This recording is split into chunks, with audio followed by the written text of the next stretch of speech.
नमस्कार। जय हिंद। वंदे मातरम। दोस्तों, 20 सांसदों के हस्ताक्षर वाली सूची ने विपक्षी खेमे में हड़कंप मचा दिया है। मोदी सरकार के जो रिंग मास्टर है ना, उनका बहुत बड़ा खेल। इस विषय में बात करते हैं। वीडियो बहुत अच्छा है, आखिर तक देखें। ज्यादा से ज्यादा भाइयों को शेयर करें। जिस भाई ने चैनल सब्सक्राइब नहीं कर रखा, कृपा भाई अपने भाई के चैनल को सब्सक्राइब भी कर लेना। आज आज का वीडियो ना बहुत ही ज्ञानवर्धक है। विपक्षी पार्टियों में खलबली मच रही है। 20 जो सांसद है ना विपक्ष के, उन्होंने हस्ताक्षर करके चिट्ठी दे दी और बाई नेम उनके नंबर भी हैं। और उस चिट्ठी के बाद हड़कंप मच गया इंडी गठबंधन में। ये जो चिंगारी थी ना, ये महाराष्ट्र से शुरू हुई थी। अब जो पार्टी से टूट कर अलग गुट बनने हैं, ये चिंगारी महाराष्ट्र से शुरू हुई और धीरे धीरे चल करके बंगाल में बहुत विस्फोटक रूप ले लिया इस चिंगारी ने। जो बंगाल तराई तराई कर रहा था ना, जो डरे हुए थे, बंगाल की जो सरकार थी, बंगाल के जो सर्वे सर्वा थे, सुप्रीमो थे, उनकी जो तानाशाही चल रही थी बंगाल में, उसके अंदर अंदर एक चिंगारी धधक रही थी और वो बहुत बड़े विस्फोटक के रूप में बाहर आ गई है। जैसे ही बंगाल चुनाव के नतीजे आए, टीएमसी के टुकड़े टुकड़े हो गए और सांसद हैं, विधायक है, भाग रहे टीएमसी को छोड़ छोड़ करके। और ये जो चिंगारी है ना, धीरे धीरे इतना बड़ा रूप ले चुकी है। अब विपक्ष के जो लोग है ना, पार्टियां, उनको इस बात समझ में नहीं आ रही अभी ये होया क्या। देखने में तो ऐसा लग रहा है ये जो सांसद है, ये सुप्रीमो से दुखी होकर के पार्टी छोड़ रहे हैं। सच्चाई भी है, लेकिन इसके पीछे जो रिंग मास्टर है ना, उसके दिमाग का भी बड़ा कमाल है। और ये जो 2-3 महीने पहले देश की संसद में जो महिला वाला विधायक था, वो गिरा था ना बहुमत ना मिलने से, उसके बाद एक नीति शुरू हो गई थी, ये विधेयक पास कराना ही है और संसद में 2/3 बहुमत हासिल करना है। और इस पे जीबी से काम शुरू हो गया था। और धीरे धीरे ये जो सत्ता में जो सरकार है ना, मोदी सरकार है, ये उस बहुमत की तरफ बढ़ रही है। यानी कि राज्यसभा से जो सांसद है, कुछ इस्तीफा दे रहे हैं, कुछ पार्टी छोड़ छोड़ करके अपने गुट बना रहे हैं। इसका मतलब ये है, ये सारे के सारे सत्ता पक्ष के साथ खड़े हैं और इन लोगों ने मोदी सरकार की नीतियों की एक तरह से खुला समर्थन करना शुरू कर दिया है। लेकिन जो परिवारवादी लोग थे, जो पार्टी में कमांड करके बैठे थे, पार्टी को अपनी पपोती समझते थे, उनमें और उनके परिवार में हड़कंप मचा हुआ है।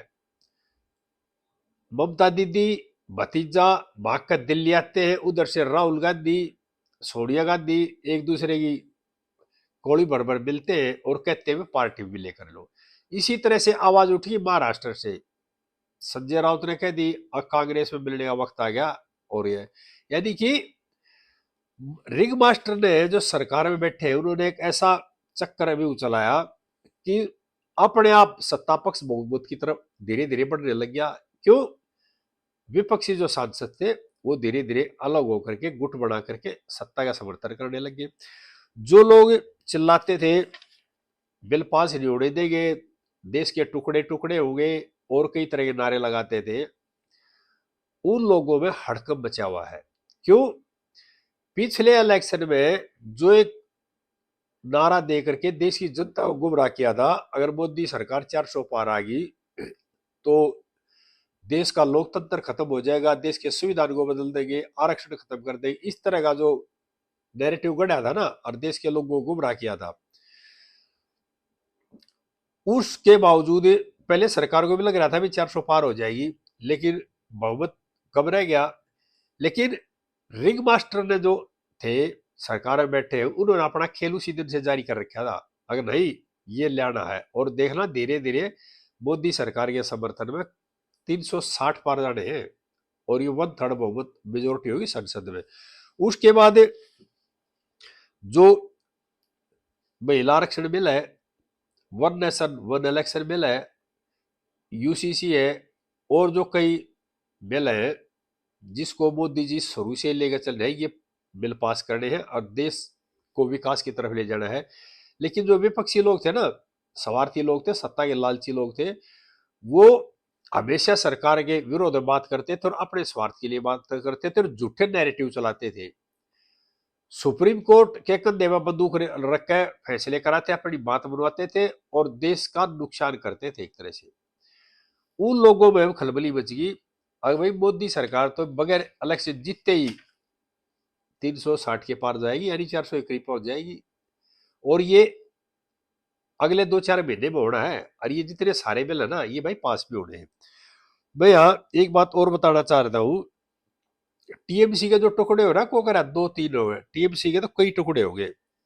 टीएमसी के 20 सांसदों ने बाई नेम हस्ताक्षर करके लिस्ट जारी कर दिया है और कई और ने इस्तीफे भी दे दिए अपने सांसद से। और विपक्ष के जो यानी कर्ता धर्ता थे ना, गठबंधन बना रहे थे, इधर से सपा से अखिलेश बाबू, राहुल गांधी, ममता दीदी, इधर से एनसीपी के पवार साहब, इनकी दिल की धड़कनें बढ़ रही है। ये हो रहा है क्या? क्योंकि इनका जो कैरियर है वो समाप्त की तरफ आ रहा है। 2029 से पहले मोदी सरकार यानी कि 400 का जो आंकड़ा दिया था ना, समर्थन उसके नजदीक पहुंच जाएगा। जिस तरह से टूट टूट के सांसद आ रहे हैं ना रोजाना, और ये चाह रहे हैं अभी बीजेपी में शामिल हो जाए। लेकिन मैं ये एक बात और बताना चाह रहा हूं, मोदी सरकार इनको अपने सरकार बना कोई पद देगी और ना शामिल करेगी। ये लोग समर्थन देंगे और सरकार ने जो ठान रखी है कि ये बिल पास कराने, 5-7 जो बिल है, जो बड़े बड़े जो अहम बिल है, जो जरूरी बिल है देश के लिए, वो पास कराए जाएंगे और ये हो गए 2/3 बहुमत से। या मैं एक बात और बताना चाह रहा हूं, जिस तरह से बंगाल में चुनाव हारने के बाद ममता दीदी और भतीजा राहुल से आकर के सोनिया गांधी से, प्रियंका गांधी से आके मिले हैं, इनकी जो मुलाकात है ना, वो ये दर्शा रही है ये एक तरह से राजनीतिक कैरियर का बिल्कुल हाशिए पर जा चुका है। जनता ने विश्वास करना छोड़ दिया। अब ये अपना जो राजनीतिक कैरियर बचाने के लिए गठबंधन कर रहे हैं, सारे इकट्ठे हो जाओ इस तरह की बातें कर रहे हैं और देश के नौजवानों को गुमराह करने की भी कोशिश कर रहे हैं। जब से मोदी सरकार सत्ता में आई ना, देश के लोगों को यूजीसी के नाम पे, किसान आंदोलन के नाम पे, जैन जी के नाम पे, पेपर लीक आउट के नाम पर और कई तरह के नाम ले लेकर के देश के लोगों को गुमराह करना चाहा। और ये चाह रहे थे अभी इलेक्शन में तो मोदी सरकार जीत जाती है, बीजेपी जीत जाती है, लेकिन देश के नौजवानों को गुमराह करो। अब एक नया और सिलसिला उठ गया देश के अंदर। देश के सीजे ने एक टिप्पणी की थी उन लोगों के लिए जो कुछ नहीं करते, अपने स्वार्थ के लिए देश के खिलाफ बातें करते हैं, नेताओं में सवाल उठाते हैं, देश की न्यायपालिका में सवाल उठाते हैं, देश की कार्यपालिका में सवाल उठाते हैं, करते कुछ नहीं है। उनके लिए कहा था सीजीआई साहब ने, ये लोग समाज में कॉकरोच है। लेकिन क्या है, कॉकरोच मिलते रात और दिन के 24 घंटे अंदर एक नई पार्टी का गठन हो गया, कॉकरोच जनता पार्टी। और ये जो कांग्रेसी है, आम आदमी पार्टी है, इस तरह के जो कॉकरोच है ना, जिसको सत्ता से बाहर बेदखल कर दिया देश की जनता ने, उन्होंने एक नई पार्टी बना दी कॉकरोच पार्टी के नाम से। वही मानसिकता, वही नक्सलवादी सोच, वही लेफ्ट वाला की सोच, कम्युनिस्ट सोच, अपनी स्वार्थ की सोच, देश की जनता की भलाई दी। यानी आम आदमी बड़ी थी, उसकी सत्ता चली गई, वह धरातल में आ गई, तो एक नई पार्टी बना दी जनता, कॉकरोच जनता पार्टी। लेकिन कॉकरोच जनता पार्टी के साथ भी कोई नहीं है, गुमराह करना चाह रहे थे, नहीं हुए। मैं यहाँ देशवासियों को एक बात और बताना चाह रहा हूँ, राहुल गांधी एक बयान और दिया ही ताजा ताजा। वो कह रहे हैं मैं भगवान शिव की तरह ना विष पी रहा हूं और समाजवाद पार्टी, टीएमसी, आरजेडी भ्रम में है। क्या मतलब भाई इसका? अभी मैं मेहनत कर रहा हूँ, यानी मैं विष पे रहा हूँ, ये पार्टी भ्रम में है। और मैं देश हित की बात कर रहा हूँ, देश हित की बात नहीं कर रहा है। विष जो पिया था भगवान ने, शिव ने, वो पिया था सबकी भलाई के लिए, पृथ्वी की भलाई के लिए। लेकिन हमारे जो राहुल बाबा है ना, वो अपनी भलाई के लिए चीन में जाएंगे, वहां अलग बात करेंगे, देश के खिलाफ बात करेंगे, देश के खिलाफ बोलेंगे, निकोबार में जाएंगे वहां उल्टा सीधा बयान देंगे। यानी कि जो भी सरकारें विकास का कार्य करेगी, विकास के लिए कोई नई योजना लाएगी, उसका विरोध करेंगे। विरोध किस लिए करेंगे?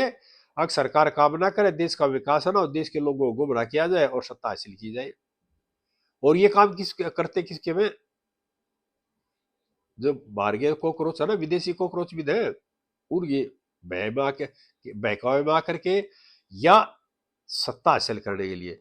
अब देश की जनता बार बार बीजेपी सरकार को जिता रही है, समर्थन दे रही है, लेकिन अब ये चाह रहे हैं सत्ता को जैसे जबरदस्ती खोसना चाह रहे हैं, एक तरह से सत्ता को, देश के नौजवानों को गुमराह करके। और इसमें कुछ गिने चुने हैं, 100, 200, 400 आदमी मुश्किल से, वो ये चाह रहे हैं कि सारे देश में हमारी चलती है। कोकरोचों ने जंतर मंतर में धरना किया था, मुश्किल से 200, 250 आदमी आए थे, कहे थे ना हमारे तो कई करोड़ फॉलोअर है। इसी तरह से पुणे में किया, लखनऊ में किया, लखनऊ में तो स्टेज पे भी ना चढ़ रहे दिए। लखनऊ की जो जनता थे, जो प्रदर्शन कर रहे थे, उनकी अपनी जायज मांगे थी, प्रदर्शन कर रहे थे, ये वहां गए, उन्होंने ना तो माइक दिया, भगा दिए वहां से। यानी कि कोकरोच जनता पार्टी, यार कोकरोच का कोई स्थान नहीं है देश के अंदर। और ये लोग टोटली कर रहे हैं सिर्फ एक ही चीज के लिए, अभी किसी भी तरह से देश के जो नौजवानों को है गुमराह करके भड़का जाए।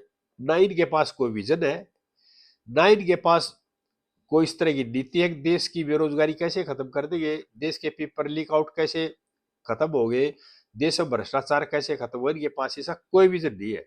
सिर्फ एक ही है, किसी भी तरह से देश की नौजवान लोगों को गुमराह करके भड़का करके और देश में अशांति कायम कर दो, सिर्फ किसी लिए, अपने स्वार्थ के लिए, अपनी सत्ता हासिल करने के लिए। आगे इस तरह की बातें ये फिर भी गुमराह करेंगे। सभी नौजवानों से प्रार्थना है, इनकी बातों में ना आए, इनके पास कोई विजन नहीं है। ये 1 घंटा धूप में खड़े नहीं हो सकते, 1 घंटा भूखे नहीं रह सकते। ये क्या करते हैं? देश के बच्चों को गुमराह करते हैं। आप 5 स्टार होटल में जाकर दारू पीते हैं, मौज मस्ती लेते हैं, और क्या कहते हैं? जनता फंडिंग नहीं कर रही। ये कॉकरोच है ना, दिल्ली में एक कॉकरोच था, ये कह रहा था अभी आप भी फंडिंग करो, कोई फंडिंग नहीं करता। यानी कि ये गरीबों से पैसा इकट्ठा करके मौज मस्ती लेना चाह रहे हैं, और कुछ नहीं। गरीबों का भला या गरीबी दूर करना, बेरोजगारी दूर करना, इनके पास इस तरह कोई विजन नहीं है, कोई इनकी नीति नहीं है। इस वीडियो को भाई ज्यादा ज्यादा भाई वो शेयर करें, आगे इस तरह की बातें फिर शेयर करते रहेंगे। जय देशवासियों।